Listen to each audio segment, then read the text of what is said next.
The civil wars that tore through Japan from the mid-15th century until the dawn of the Tokugawa period were not brief.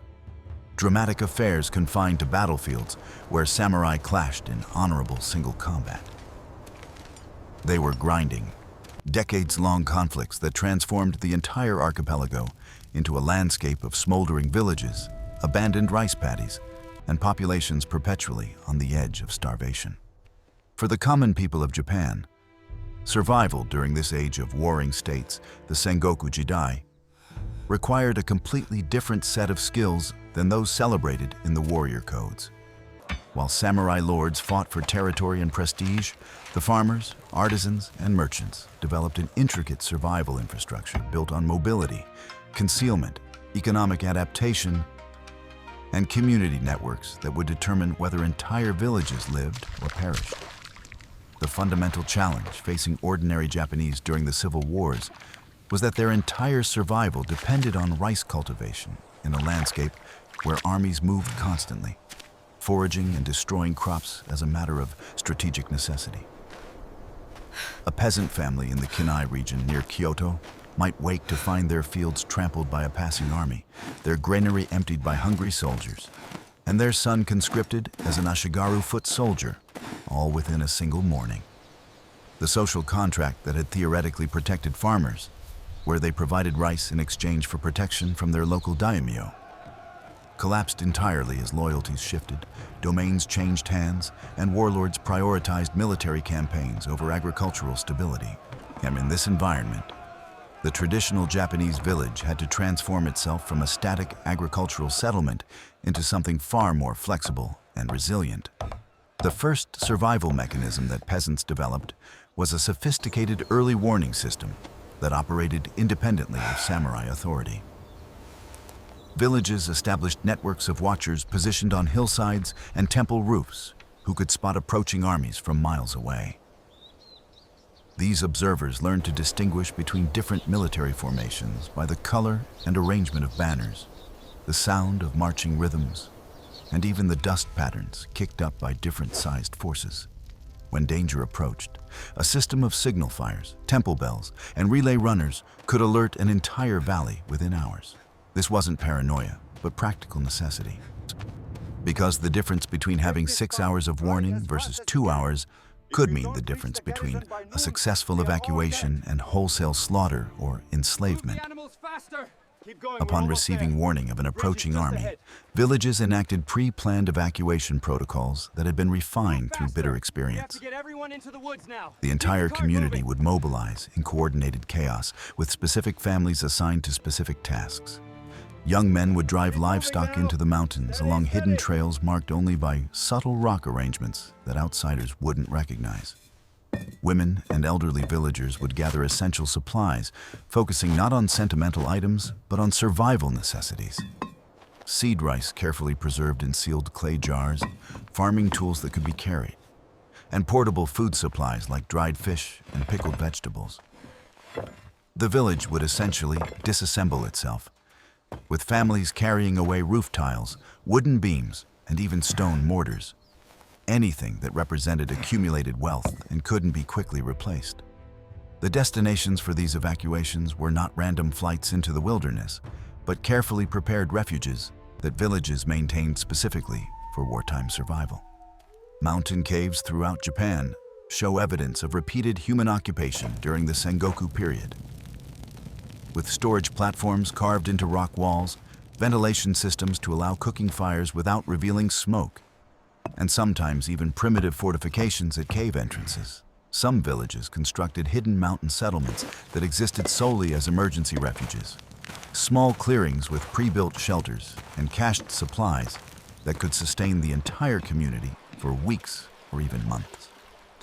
These refugee sites were chosen with sophisticated understanding of military logistics. They were typically located in terrain too rough for cavalry, too steep for easy infantry access, and positioned so that approaching soldiers would be visible long before they could reach the hiding families. But evacuation was only one survival strategy, and it came with enormous costs. A village that fled to the mountains would miss critical agricultural work periods, potentially losing an entire year's harvest. Many communities instead developed a parallel strategy of accommodation and strategic submission. When armies approached, village headmen would quickly assess the situation and determine whether resistance, flight, or cooperation offered the best survival odds. If the approaching force was relatively small and appeared to be merely passing through, villages might offer tribute in the form of food, labor, or temporary shelter in exchange for being left unmolested. This required shrewd judgment because insufficient tribute might be seen as insulting and provoke violence, while excessive generosity would deplete the village's own survival reserves. The most successful villages developed relationships with multiple competing daimyo simultaneously, a dangerous balancing act that required extraordinary diplomatic skill from village leaders. A headman might secretly provide intelligence to one warlord while publicly offering rice tribute to his rival. He was always maintaining plausible deniability and ensuring that the village appeared valuable enough to protect, but not wealthy enough to plunder. These headmen operated an informal intelligence network where information about troop movements, political alliances, and battlefield outcomes was traded between villages like currency. A farmer who seemed simple and ignorant to passing samurai might possess detailed knowledge of every military force operating within a 50-mile radius. Information that could be strategically shared or withheld, depending on what best served the village's survival. The disruption of normal agriculture forced Japanese peasants to develop alternative food systems that operated outside the traditional rice economy. Villagers expanded their cultivation of hardy crops that armies were less likely to requisition, including various types of millet, buckwheat, and root vegetables that could be quickly harvested and hidden. They developed techniques for growing food in marginal locations that samurai wouldn't consider valuable, planting vegetables on steep hillsides, in forest clearings, and even in swampy areas unsuitable for rice cultivation. These supplementary crops wouldn't sustain a population long-term, but they provided crucial calories during periods when rice fields were too dangerous to cultivate or had been destroyed by fighting. Foraging became a survival skill that every member of a war-torn village had to master. Women and children became experts at identifying edible wild plants, mushrooms, roots, and tree barks that could supplement diets when stored food ran low. The forests and mountains of Japan contained numerous edible resources that required detailed local knowledge to exploit safely, and this knowledge was passed down with the same care that other cultures might reserve for sacred texts. Elderly villagers who could identify which ferns were edible, which mushrooms were poisonous, and when specific roots were most nutritious, became invaluable community resources whose survival was prioritized even when food was desperately scarce. The economic systems that ordinary people created during the civil wars represented another dimension of survival infrastructure. With traditional trade routes constantly disrupted by fighting, villages had to develop localized exchange networks that could function even during periods of intense warfare. Itinerant peddlers emerged as crucial figures in this economy, traveling between villages with goods that were difficult to produce locally: salt, metal tools, cloth, and information. These peddlers operated under the protection of various religious institutions, carrying papers that identified them as temple affiliates, which provided some immunity from military interference. They served as more than just merchants, acting as news carriers, informal bankers who could facilitate exchanges between separated family members, and sometimes as spies or messengers for the villages they served. Metalworking communities faced unique challenges and opportunities during the endless wars. The constant demand for weapons meant that blacksmiths and swordsmiths were valuable resources that armies sought to control. But it also gave these artisans leverage that ordinary farmers lacked. Smithing villages often negotiated special arrangements with multiple daimyo, agreeing to produce weapons for whoever currently controlled their territory while secretly maintaining relationships with rivals. The technical knowledge required for quality metalworking meant these craftsmen couldn't be easily replaced, giving them a degree of protection even in the midst of conflict.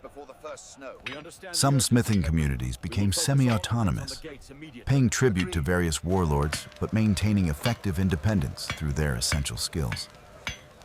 Religious institutions played a complex role in civilian survival during the Sengoku period. Buddhist temples and Shinto shrines served as sanctuaries where the normal rules of warfare theoretically didn't apply, though this protection was far from absolute. Temples accumulated wealth through donations and land holdings, and they maintained armed monk militias that could defend their territories when necessary. For ordinary villagers, temples offered several survival advantages.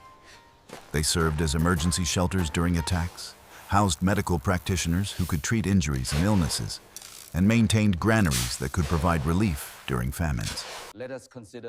Some temples operated as neutral meeting grounds, where even hostile daimyo would respect truces, allowing villagers to conduct necessary trade or negotiate ransoms for captured family members. The institution of the Ikki, peasant leagues that organized collective action, represented another survival strategy that emerged during the civil wars. These weren't revolutionary movements in the modern sense, but pragmatic associations where villages banded together for mutual defense and to negotiate collectively with samurai authorities. An Ikki might comprise dozens of villages that agreed to share warning information, provide mutual aid during attacks, and present a united front when dealing with demanding warlords. Some Ikki became powerful enough to field their own military forces and control territory, effectively functioning as autonomous republics within the chaos of the Warring States period. The Ikko-Ikki, leagues associated with true Pure Land Buddhism, controlled entire provinces for decades, demonstrating that organized peasants could be a significant military and political force. Children growing up during the civil wars experienced a completely different childhood than their ancestors had known.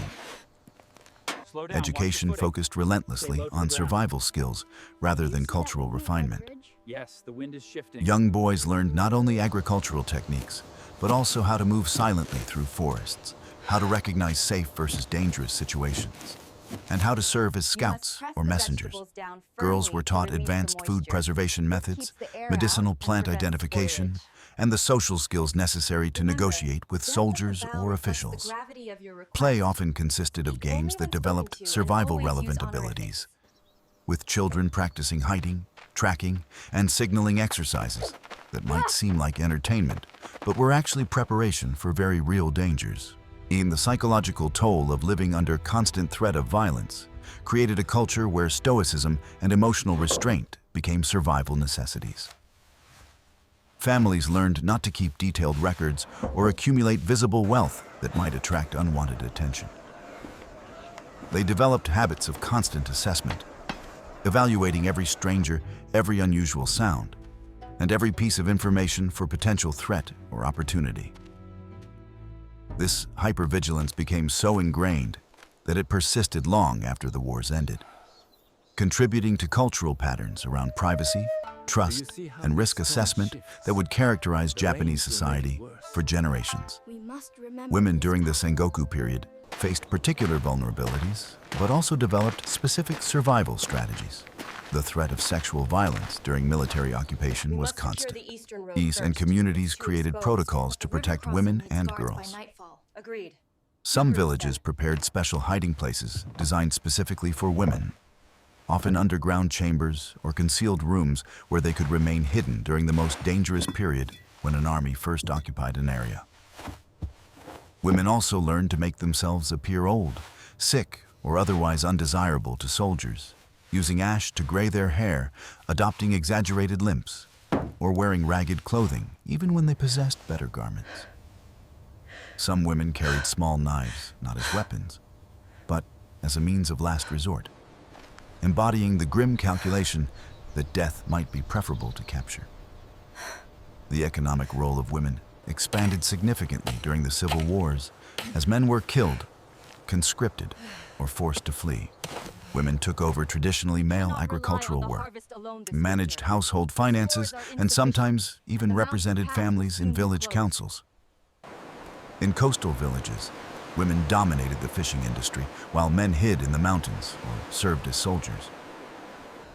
This wasn't liberation in any modern sense, but rather brutal necessity.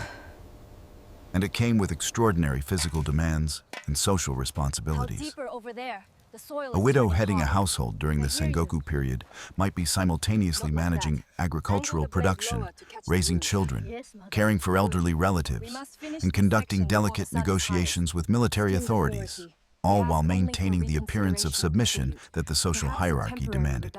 The food preservation techniques that developed during this period reflect the desperate creativity required for survival. Villagers perfected methods for creating portable and long-lasting food supplies that could sustain them during evacuations or sieges. Dried rice cakes hardened to the consistency of wood could last for years and be softened in water when needed. Fish was not just dried, but sometimes buried in salt or fermented in ways that made it nearly indestructible. Vegetables were pickled using techniques that maximize preservation while maintaining nutritional value.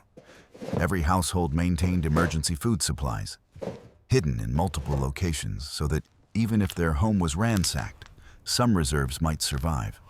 The constant anxiety about next year's harvest meant that even in relatively good times, people ate sparingly, always maintaining reserves against the next inevitable crisis. Medicine and healthcare during the civil wars operated under extraordinary constraints. The traditional healers became vital community resources, maintaining knowledge of herbal remedies that could treat common injuries and illnesses without relying on supplies from disrupted trade networks.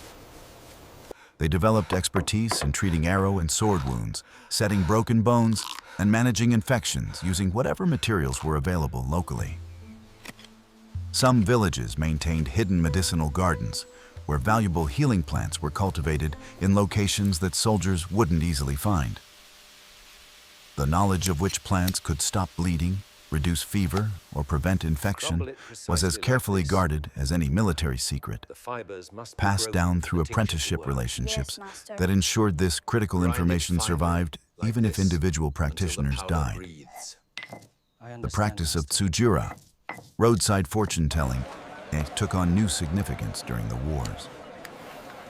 What might seem like superstitious entertainment actually served as an information gathering and dissemination system. Fortune tellers traveled between regions, collecting news and rumors that they would subtly share with clients under the guise of mystical predictions.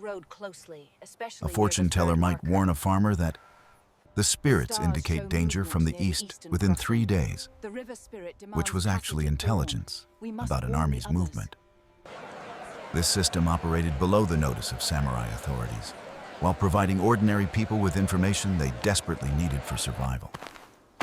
The fortune tellers themselves were often remarkably well informed, thus maintaining contacts across multiple domains and possessing an understanding of military and political developments that rivaled that of many daimyo counselors. As the civil wars dragged on for generations, some families developed what might be called professional survival skills, specializing in helping others navigate the chaos. Guides emerged who knew safe routes through war zones, underground facilitators who could arrange escapes or evacuations for a fee, and negotiators who specialized in ransoming captured villagers or recovering stolen property. These weren't always altruistic services. The chaos of war created opportunities for exploitation, and some operators charged exorbitant fees or engaged in outright fraud. But they also provided genuine services that saved lives, demonstrating how, even in the midst of widespread destruction, economic activity adapted to meet survival needs. The end of the civil wars with the establishment of Tokugawa hegemony didn't immediately restore stability for ordinary people. The transition to peace required its own adjustments, as villages that had developed sophisticated survival infrastructures suddenly found themselves in a rigid social order that demanded different skills. The early Tokugawa period saw numerous peasant uprisings as villages that had learned to operate with considerable autonomy resisted the imposition of renewed feudal control. The survival networks, early warning systems, and collective action structures that had sustained communities through the wars became tools of resistance against policies perceived as unjust or exploitative. The legacy of the Sengoku period survival strategies persisted in Japanese culture long after the immediate threat had passed. The emphasis on community solidarity, the willingness to evacuate and rebuild, the sophisticated risk assessment, and the capacity for collective action under pressure became embedded cultural traits. When Japan faced natural disasters, famines, or later, the devastations of World War II, populations drew on patterns of resilience that had been forged during the civil wars. The ability to maintain social cohesion under extreme pressure, to develop alternative economic systems when normal ones collapsed, and to balance submission with resistance became part of the cultural toolkit that ordinary Japanese people could access when faced with existential threats. The ordinary people who survived Japan's endless civil wars didn't do so through passive endurance or simple luck. They created parallel institutions, developed sophisticated intelligence networks, mastered alternative food systems, and built community structures that could function even when formal authority had collapsed. Their survival was an active achievement, requiring constant adaptation, difficult moral choices, and extraordinary resilience. The villages that persevered through the Sengoku period did so because they transformed themselves from static agricultural settlements into flexible survival communities capable of evacuating, hiding, negotiating, fighting, or submitting as circumstances demanded. This wasn't the heroic narrative of samurai valor celebrated in period dramas, but it was no less remarkable, representing the triumph of human adaptability and collective ingenuity, yet over circumstances that might have destroyed less resourceful populations.